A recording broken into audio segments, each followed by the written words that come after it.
I took the night security job because it was quiet. That was the selling point.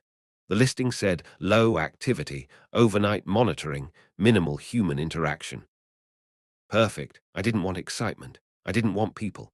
I just wanted a paycheck and 8 uninterrupted hours to sit alone with my thoughts. The building was an office complex on the edge of the business district. 5 floors, mostly empty after hours. The kind of place where the lights stay on but no one's home. When I arrived for my first shift, the day supervisor handed me a badge, a key card, and a set of instructions printed on a single page. He didn't smile once. "Your job is simple," he said. "Sit at the desk, watch the cameras, do a patrol every 2 hours, log anything unusual." I asked him what counted as unusual. He paused. "Anything that doesn't make sense." That should have been my first warning. The security office was a small room on the ground floor, one desk, one rolling chair, a coffee machine that tasted like burnt plastic, and a wall of monitors. 16 camera feeds, hallways, entrances, stairwells, parking garage, elevators, all of them perfectly still.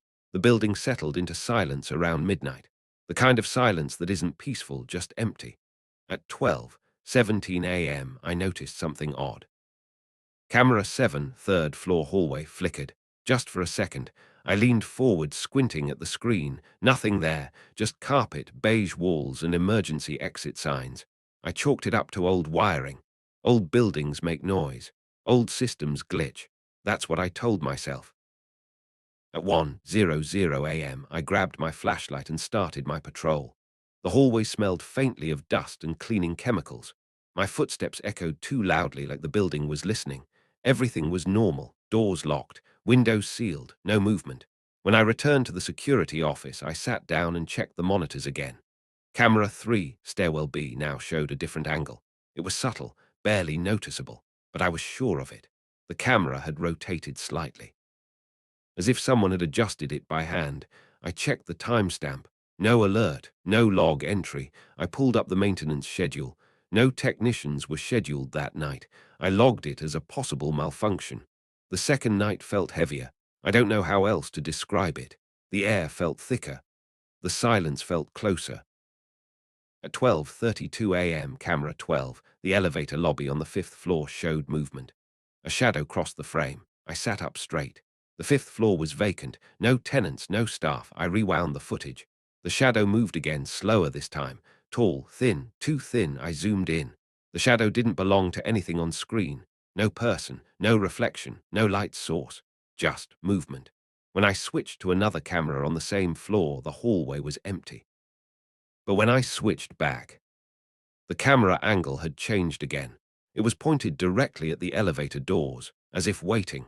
On the third night, I started recording everything. I didn't trust the system anymore.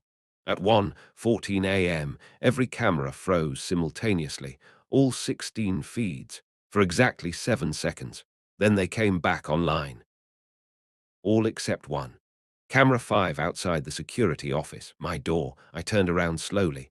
The hallway behind the glass was empty, but the monitor showed something else. It showed me, sitting at the desk, facing the screens, perfectly still. I stared at the monitor, then at my reflection in the glass. My hands were shaking on the desk.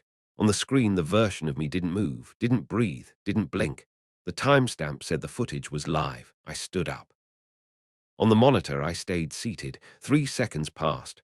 Then the version of me on the screen stood up too, mirroring me but delayed, like a reflection that didn't quite belong. I stepped back. The version on the screen stepped back, always a few seconds behind. I turned off the monitor. The room went silent, too silent. I felt it then, the certainty. I wasn't alone. I found another sheet of paper taped inside the desk drawer. Yellowed, old. It wasn't there before. It read, "Do not acknowledge the cameras. Do not wave. Do not leave the room after 3:00 a.m. If you see yourself, do not approach.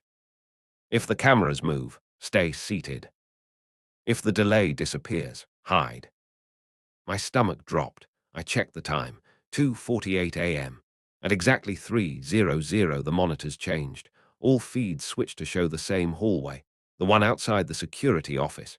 The camera angle was low, too low, like it was placed on the floor. Footsteps echoed faintly through the speakers. Slow, deliberate. Something stepped into frame. It didn't have a face, not in the way people do. Its head was smooth, featureless, but it turned toward the camera anyway. Toward me. The delay was gone. I didn't move. I didn't breathe. The thing tilted its head. The lights in the building flickered. The monitors began to show different angles of the same hallway. Closer, closer, until one screen showed the inside of the security office, from the corner, from above. I was sitting in the chair, but I don't remember sitting down. On the screen, I looked exhausted, hollow. Behind me, something stood in the doorway, watching the cameras, watching me. The footage ends at 3:17 a.m. That's what they told me later. I don't remember leaving the building. I don't remember driving home. I woke up in my bed with my uniform still on. My phone buzzed with a notification, a video file. No sender, just a timestamp. It was from camera 7, the third floor hall. The footage showed me walking alone, stopping, turning slowly toward the camera, smiling. A smile I've never made in my life. Then I reached forward and covered the lens. I quit the job. The company never returned my calls. The building doesn't exist on any maps. The address leads to an empty lot. But sometimes, when my phone screen goes black, I see a reflection behind me, standing, waiting, and I swear, it's watching me the same way I once watched the cameras.